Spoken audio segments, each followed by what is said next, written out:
আসসালামু আলাইকুম এভরিওয়ান।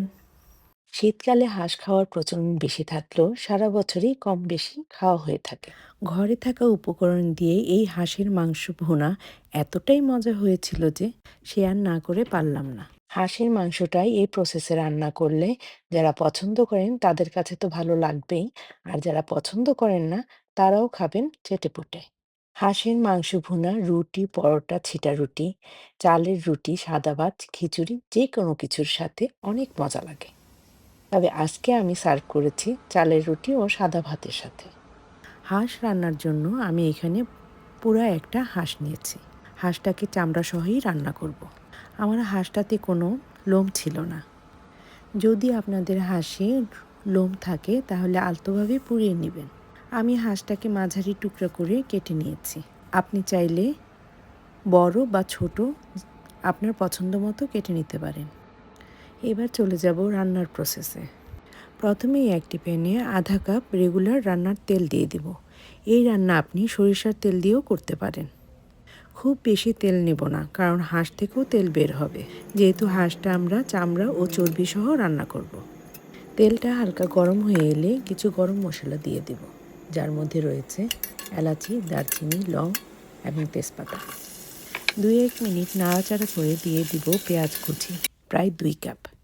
কিছু কিছু রান্না আছে যেগুলোতে পেঁয়াজটা একটু বেশি লাগে। আপনি আপনার পছন্দ মতো পেঁয়াজ ইউজ করবেন।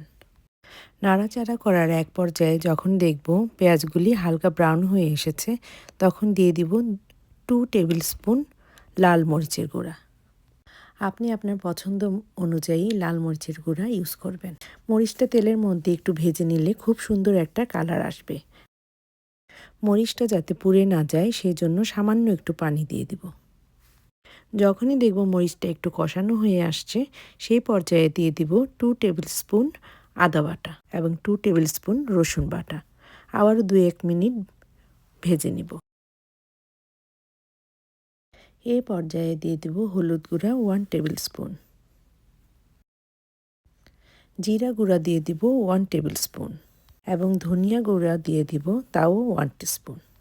আর লবণ আপনি ইউজ করবেন আপনার স্বাদ অনুযায়ী। আমি ইউজ করেছি 1 টেবিল স্পুন। এবার এই মশলাটাকে এমনভাবে কষাতে হবে যেন তেল উপরে ভেসে ওঠে। সময় নিয়ে আপনার মশলাটা যত সুন্দর করে কষিয়ে নেবেন, আপনার রান্নাটা ততই খেতে মজা হবে। যখনই মনে হবে মশলাটা পাত্রের গায়ে লেগে লেগে যাচ্ছে, তখনই অল্প অল্প পানি দিয়ে কষিয়ে নিব। এইভাবে আমি 2 থেকে 3 বার পানি দিয়েছি এবং কষিয়ে নিয়েছি। এবার ঢাকনা দিয়ে অপেক্ষা করব 2 থেকে 3 মিনিট। 2 থেকে 3 মিনিট পরেই দেখা যাবে মশলা থেকে তেলটা সেপারেট হয়ে গেছে। আর তখনই অ্যাড করে দিব আগে থেকে ধুয়ে রাখা মাংসটা। আপনারা চেষ্টা করবেন হাঁসের চামড়া ও চর্বি সহ রান্না করতে। এবার এই মশলাতে 3 থেকে 4 মিনিট মাংসটা কষিয়ে নিব, যতক্ষণ না মশলা আর মাংসটা মাখামাখি হয়ে যাচ্ছে। এবার চুলার হিটটা মিডিয়ামে রেখে ঢাকনা দিয়ে রান্না করব 15 মিনিট। 15 মিনিট পর লক্ষ্য করলে দেখা যাবে যে মাংস থেকে পানি বের হয়েছে। কোনো পানি কিন্তু আমি অ্যাড করিনি। আরও একবার নেড়ে চেড়ে ঢাকনা দিয়ে রান্না করব ঠিক 15 মিনিট। 15 মিনিট পর লক্ষ্য করলে দেখা যাবে যে মাংসের কালারটা অনেকটাই চেঞ্জ হয়ে গিয়েছে এবং অনেক পানি বের হয়েছে।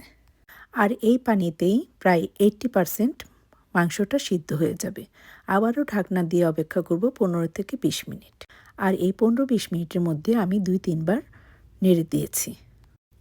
আমার পরিবারের সবাই আলু পছন্দ করে, সো এই পর্যায়ে অ্যাড করে দিব আলু এবং ঢাকনা দিয়ে রান্না করব 2 থেকে 3 মিনিট। মুরগির মাংস থেকে হাঁসের মাংসটা তুলনামূলকভাবে একটু শক্ত হয়, তাই মাংসের অবস্থা বুঝে আপনাকে পানি ইউজ করতে হবে। আমি 1 কাপ ফুটন্ত গরম পানি ইউজ করেছি। আসলে এই পানি দেওয়ার কোনো মাপ নেই। যেমন আপনি কতটুকু ঝোল চান, মাংসটা সিদ্ধ হতে কতটুকু পানি দরকার, সেটা বুঝে আপনি পানি অ্যাড করবেন। এই সময়টাতে অ্যাড করে দিব কলিজা। এই টাইমে কলিজাটা দিলে সিদ্ধ হয় ভালো এবং গলেও যায় না। 10 মিনিট রান্না করব মিডিয়াম টু লোয়ের মাঝামাঝি রেখে। এই পর্যায়ে দিয়ে দিব 2 টেবিল স্পুন পেঁয়াজ বাটা, গরম মশলার গুঁড়া দিয়ে দিব 1 টেবিল স্পুন, ভাজা জিরার গুঁড়া দিয়ে দিব 1 টেবিল স্পুন, এবং সবশেষে দিয়ে দিব 8 থেকে 10টা কাঁচামরিচ। সব কিছু আবারও ভালোভাবে মিশিয়ে নিব এবং ঢাকনা দিয়ে রান্না করব 5 থেকে 7 মিনিট হাই হিটে এবং চুলাটা বন্ধ করে দেব। ঢাকনাটা তখনই খুলব যখন পরিবেশন করব। হাঁসটা আমি 15 থেকে 20 মিনিট পরে পরিবেশন করেছি। আর এই সময়ের মধ্যেই পেঁয়াজ বাটা, গরম মশলা, ভাজা জিরা এবং কাঁচামরিচের সুন্দর একটা ফ্লেভার চলে এসেছে।